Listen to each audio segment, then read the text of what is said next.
नमस्ते स्टूडेंट्स, कैसे हो आप सब। मैं सदानंद घनश्याम वाघमारे, नवी मुंबई महानगर पालिका शिक्षण विभाग संचालित राजश्री छत्रपति शाहू महाराज विद्यालय क्रमांक 104 का अध्यापक आपका ई लर्निंग ताशिका में स्वागत करता हूँ। कक्षा 9वीं माध्यम हिंदी, विषय गणित भाग 1, प्रकरण क्रमांक 1, समुच्चय लिखने की पद्धति। पिछले ताशिका में हमने समुच्चय का परिचय सीखा था। आज हम इस ताशिका में समुच्चय लिखने की पद्धतियाँ सीखेंगे। समुच्चय लिखने की पद्धति दो है, सूची पद्धति और दूसरी गुणवर्णन पद्धति। सूची पद्धति को इंग्लिश में लिस्टिंग मेथड और रोस्टर मेथड कहते हैं और गुणवर्णन पद्धति को इंग्लिश में रूल मेथड और सेट बिल्डर मेथड कहते हैं। अभी सूची पद्धति पहले हम पढ़ेंगे। सूची पद्धति में कुछ पॉइंट्स आपको ध्यान रखना है। पहला पॉइंट है धनु कोष्ठक में सभी घटकों को लिखना है। जो कोष्ठक आप निकालेंगे वो कोष्ठक धनु कोष्ठक रहेगा और प्रत्येक घटक अलग दर्शाने के लिए दो संलग्न घटकों के बीच अल्पविराम देना है। तीसरा पॉइंट, घटकों का क्रम महत्वपूर्ण नहीं है, मतलब घटक हम लोग उलट सुलट लिख सकते हैं, मात्र सारे घटकों को एक ही बार दर्शाना आवश्यक होता है। इस तरह से ये पॉइंट सूची पद्धति में आपको ध्यान रखना है। देखते हैं उदाहरण लेकर। उदाहरण 1, अंग्रेजी वर्णमाला में के 5 अक्षर। अंग्रेजी वर्णमाला के 5 अक्षर कौन से हैं? A, B, C, D, E। वो अक्षर को हम लोग धनु कोष्ठक में लिखेंगे, दो अक्षर के बीच में अल्पविराम देंगे और समुच्चय दिखाने के लिए कोई भी अंग्रेजी वर्णमाला का कैपिटल अक्षर हम लोग यहाँ पर लिखेंगे। मतलब A बराबर धनु कोष्ठक में A, B, C, D। इस तरह से हमने ये समुच्चय दिखाया। अभी ये समुच्चय को आप ऐसे भी दिखा सकते हो, उलट सुलट घटक दिखा के भी। उसका क्रम कोई आवश्यक नहीं है, महत्वपूर्ण नहीं है, तो इस तरह से भी आप दिखा सकते हो, लेकिन एक घटक एक ही बार आना चाहिए। दूसरा उदाहरण देखते हैं। ब्रिलियंट इस शब्द में के अक्षरों का समुच्चय। अब ये ब्रिलियंट एक शब्द है, इसमें कुछ अक्षर है, तो ये अक्षर हम लोग समुच्चय में लिखेंगे। तो पहले धनु कोष्ठक निकालना होगा और हमको अक्षर लिखना होगा B, R, I, L। L 2 बार आया, इसके लिए एक ही बार लिखना है। I भी 2 बार आया, इसके लिए I एक बार लिखना है। इस तरह से A, N, T। तो हम इस तरह से ये समुच्चय लिख सकते हैं। C बराबर दोनों कोष्ठक में ये अक्षर, और इसका उलट सुलट क्रम करके भी आप इस समुच्चय को लिख सकते हैं। तो हमने इस तरह से इस सूची पद्धति में समुच्चय कैसे लिखते हैं ये सीखा। आपको ये समझ में आ रहेगा कि सूची पद्धति में दिया हुआ समुच्चय कैसे लिखते हैं। अभी हम गुणवर्णन पद्धति सीखेंगे। गुणवर्णन पद्धति में भी कुछ पॉइंट्स आपको ध्यान में रखना है। पहला पॉइंट है, समुच्चय में घटक कोई भी चरांक से दर्शाते हैं, जैसे x से, y से, m से, n से, p से, q से इत्यादि से हम लोग दिखा सकते हैं। अभी जो भी हमने चरांक लिया उसके आगे ऐसी खड़ी रेखा खींचना है और एक खड़ी रेखा के आगे इसका गुणधर्म लिखना है। मतलब क्या है? चरांक ये क्या है? सम संख्या है, विषम संख्या है, अभाज्य संख्या है, क्या उसकी 5 के गुणक में है या 10 के गुणक में है, कोई संख्या के गुणक में है। इस तरह से हम लोग इस पद्धति में समुच्चय लिख सकते हैं। तो उदाहरण के तौर पर हम देखेंगे कि इस पद्धति में समुच्चय कैसे लिखते हैं। तो B बराबर धनु कोष्ठक में X, हमने X चरांक लिया, कोई भी इसमें से आप ले सकते हो, Y, M कोई भी ले सकते हो, हमने यहाँ पर X लिया। उसके बाद में हम लोग खड़ी रेखा खींची और उसके बाद में ये जो चरांक लिया है, ये चरांक यहाँ पे हमने गुणधर्म लिखा कि क्या है, x क्या है। तो x यह n है, मतलब x belongs to n। n मतलब प्राकृतिक संख्या है, वो कैसी है? 1 तथा 15 के बीच की। तो इस तरह सूत्र के स्वरूप में भी हम लोग ये गुणवर्णन पद्धति में समुच्चय लिख सकते हैं। तो इसका मीनिंग होता है x यह समुच्चय B का ऐसा घटक है कि x यह प्राकृतिक संख्या है 1 से 15 के बीच की। तो यही समुच्चय को इस तरह से हमने लिखा। अभी दूसरा एक उदाहरण देखते हैं। D बराबर धनु कोष्ठक में Y, खड़ी रेखा खींची, बाद में Y इसका हमने यहाँ पर गुणधर्म लिखा। Y यह 5 की गुणक है जो 30 से छोटी प्राकृतिक संख्या है। तो इस तरह से हमने ये शब्द का उपयोग करके वाक्य में लिखा, तो यही उसका गुणधर्म है। इस तरह से कोई भी चरांक का गुणधर्म हम उसके आगे लिख सकते हैं। तो इसको हम लोग सूत्र में भी लिख सकते हैं। डी बराबर धनु कोष्ठक में y खड़ी रेखा y belongs to n comma y बराबर 5n। अभी ये 5 का गुणक है, इसके लिए यहाँ पे हमने 5 लिखा और n स्मॉल n दिखाया कि n क्या है, n का मान क्या है। तो n का मान है 1 से 5 के बीच की संख्या 1 और 5 को पकड़ के। इस तरह से हम लोग इस सूत्र के स्वरूप में भी गुणवर्णन पद्धति में समुच्चय लिख सकते हैं। तो ये 2 पद्धतियाँ हैं समुच्चय लिखने की। तो आपको ये 2 पद्धतियाँ समझ में आ रहेगी कि समुच्चय कैसे लिखती है, गुणवर्णन पद्धति का सूची पद्धति में और सूची पद्धति का गुणवर्णन पद्धति में कैसे हम लोग समुच्चय लिख सकते हैं, यह हमने देखा। अभी और कुछ उदाहरण हम लोग सीखेंगे ताकि आपके क्लियरली ये समझ में आएगा कि कौन सी पद्धति में समुच्चय लिखना है। तो अभी यहाँ पे बोला है कि निम्नलिखित समुच्चय सूची पद्धति में लिखिए। तो हम लोगों को ये समुच्चय एक दिया है शब्दों के स्वरूप में। 1 से 50 तक की संख्याओं में से सम अभाज्य संख्याओं का समुच्चय। सम बोला और अभाज्य बोला, तो अभाज्य का मीनिंग क्या होता है, कोई भी संख्याओं से इस संख्याओं को भाग नहीं जाना चाहिए, तभी वो अभाज्य संख्या होता है। लेकिन उसने बोला सम, तो सम अभाज्य संख्या खाली एक ही है, वो कौन सी है, 2। तो दोनों कोष्ठक में खाली 2 आएगा। अभी यहाँ पे समुच्चय का अक्षर कुछ दिखाने के लिए नहीं दिया है, तो इसके लिए हमने यहाँ पे समुच्चय का अक्षर नहीं लिया दिखाने के लिए, दर्शाने के लिए।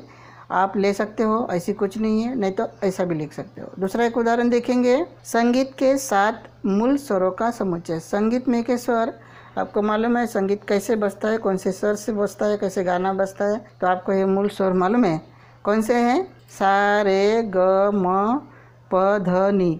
इस तरह से ये संगीत के 7 मूल स्वर है। तो हमको ये शब्द में दिया था, हमने इसका सूची किया कि कौन से स्वर इसमें आता है, तो दोनों कोष्ठक में लिखा। तीसरा एक उदाहरण देखेंगे, कॉम्प्लीमेंट शब्द के अक्षरों का समुच्चय डी। अभी यहाँ पे समुच्चय दिखाने के लिए डी अक्षर दिया है, इसके लिए हमको यहाँ पे डी अक्षर का उपयोग करना है। तो डी बराबर हम लोग इसके शब्द अक्षर लिखेंगे।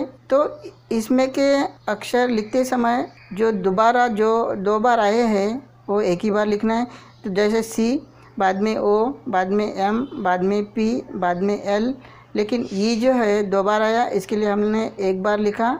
फिर इसके बाद एम भी 2 बार आया, तो एम हमने 1 बार लिखा। फिर एन टी। इस तरह से धनु कोष्ठक में 2 प्रत्येक घटकों के बीच अल्प विराम देके ये समुच्चय डी हमने लिखा सूची पद्धति से। तो इस तरह से हमने जो समुच्चय दिया है उसका सूची पद्धति में समुच्चय लिखा। और एक उदाहरण लेते हैं, 1 से 20 तक की अभाज्य संख्याओं का समुच्चय पी। अभी यहाँ पे भी हमको पी ए समुच्चय दिखाने को बोला है। तो पी बराबर हम लोग 1 से 20 तक की अभाज्य संख्या लिखेंगे। तो अभाज्य संख्या कौन सी है, 1 से 20 तक की पहली अभाज्य संख्या है 2, उसके बाद में 3, 5, 7, 11, 13, 17, 19। इस तरह से ये अभाज्य संख्या है जिस संख्याओं को किसी दूसरे संख्या से भाग नहीं जाता है, इसको ही अभाज्य संख्या कहते हैं। तो हमने पी ए समुच्चय सूची पद्धति में लिख दिया है।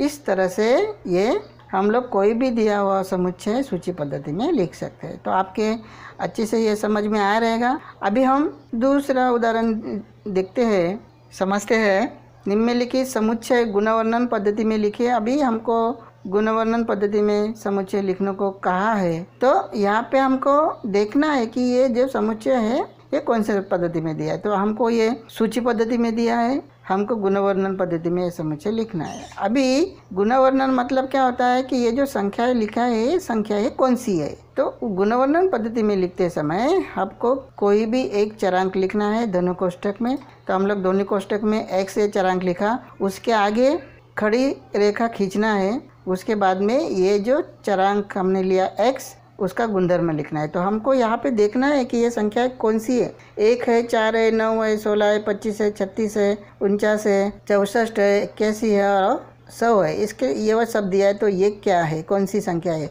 तो ये वर्ग संख्या है। इसके लिए हमने x बराबर n, मतलब ये संख्या है और इसका हमने ये यहाँ पे वर्ग दिखाया, क्योंकि ये संख्याओं का वर्ग है। लेकिन ये n क्या है, तो n ये प्राकृतिक संख्या है, यहाँ पे दिया है प्राकृतिक संख्या है, लेकिन ये संख्या 1 और 10 के बीच की है, 1 और 10 को लेकर। तभी जाके ये एक हमने यहाँ पे n का मान लिया तो 1 का वर्ग हो जाए 1, अभी 2 लिया तो 2 का वर्ग हो जाए 4, 3 लिया तो 3 का वर्ग हो जाए 9। इस तरह से हम 10 तक संख्याएँ लेंगे n का मान, तो हमको ये ऊपर का जो सूची पद्धति में समुच्चय लिखा है संख्याएँ मिलेगी। तो इस तरह से हम गुणवर्णन पद्धति में ये सूची पद्धति का समुच्चय लिख सकते हैं। उसके बाद दूसरा एक उदाहरण लेते हैं। यहाँ पे देखिए x बराबर धनु कोष्ठक में AET लिखा है। तो ये AET क्या है, तो AET इसमें ये जो अक्षर है, ये अक्षर का एक शब्द बनता है जिसका मीनिंग होता है कुछ। तो ये कौन सा शब्द रहेगा हमको पहचानना है। तो ये कौन सा शब्द है, ईट ये शब्द है। तो ईट ये शब्द है और ईट ये शब्द के ये अक्षर है। तो हमको दिखाना कैसे है, हम कोई भी एक चरांक लेंगे, जैसे यहाँ पर भी हमने x लिया, आप y ले सकते हैं, हम लिख सकते हैं। तो यहाँ पर भी हमने फिर से x लिया, उसके बाद में खड़ी रेखा खींची और x का गुणधर्म लिखेंगे। तो x क्या है, तो x यह ईट ये शब्द के अक्षर है। इस तरह से ये गुणवर्णन पद्धति में ये समुच्चय लिख सकते हैं। तीसरा एक उदाहरण लेंगे, इसमें भी हमको कुछ संख्याएं दी है। तो संख्या हमने इस तरह की दी है, देखिए समुच्चय में ये सूची पद्धति में दिया है 4, 8, 12, 16, 20, 24, 28 और 32 है, हमको संख्याएं दी है। अभी ये संख्याएं क्या है, कैसी है, वो हमको देखना है। तो इसको गुणवर्णन पद्धति में कैसे लिखेंगे, तो उसके लिए हमने y अक्षर का उपयोग किया, y चरांक लिया, उसके बाद में खड़ी रेखा दी और y का गुणधर्म हम लिखेंगे। तो y ये क्या है, यहाँ पर हम लोग देखेंगे कि y जो है ये किसी का तो भी गुणक है, 4 का गुणक है। तो यहाँ पे देखेंगे तो 4 का गुणक है। तो 4 का गुणक है, तो यहाँ पे हमने n लिखा और n का मान किस तरह होगा यहाँ पे हमने दर्शाया, n बिलोंग्स टू n, मतलब n यह प्राकृतिक संख्याएँ है। तो लेकिन कैसे है, 1 तथा 8 के बीच की संख्या है, 1 और 8 को पकड़ के। तो इस तरह से हमने सपोज यहाँ पे n का मान 1 लिया तो n गुने 1 हो जाएगा, सॉरी 4 गुने 1 हो जाएगा 4, 2 लिया तो 4 गुने 2 हो गया 8, 3 लिया तो 4 गुने 3 हो गया 12। इस तरह से ये हमको संख्याएँ ऊपर की मिलेगी। तो ये सूची पद्धति में का जो समुच्चय है हम लोग गुणवर्णन पद्धति में लिख सकते हैं इस तरह। और एक उदाहरण देखते हैं, चौथा c बराबर हमको दिया है धनु कोष्ठक में -6 और 6 ऐसा दिया है। तो हमको ये पहचानना है कि -6 और 6 ये क्या है। तो ये जो संख्या का हम लोग वर्ग करेंगे तो हमको ये -6 का वर्ग मिल जाएगा 36 और 6 का भी वर्ग हमको मिल जाएगा 36, दोनों का वर्ग 36 हो जाएगा। इसके लिए हमको ये गुणवर्णन पद्धति में समुच्चय लिखने के लिए हमने यहाँ पर z अक्षर यूज किया, फिर बाद में खड़ी रेखा दी, उसके बाद में z ये क्या है इसका गुणधर्म लिखा कि z जो है हम लोग इसका वर्ग करेंगे तो इसका मान हमको मिलता है 36। इसके लिए यहाँ पे जो लिखी संख्या है ये संख्या 36 का वर्गमूल है। तो इस तरह से हम लोग ये सूची पद्धति का गुणवर्णन पद्धति में समुच्चय लिख सकते हैं। तो हमने इस पद्धति के आधार पर सूची पद्धति और समुच्चय लिखने की दूसरी पद्धति गुणवर्णन पद्धति है, इसमें समुच्चय कैसे लिखते हैं ये हमने सीखा है। इसके आधार पर मैंने कुछ आपको होमवर्क करने के लिए उदाहरण दिए हैं और आप लोग हल कीजिए। धन्यवाद।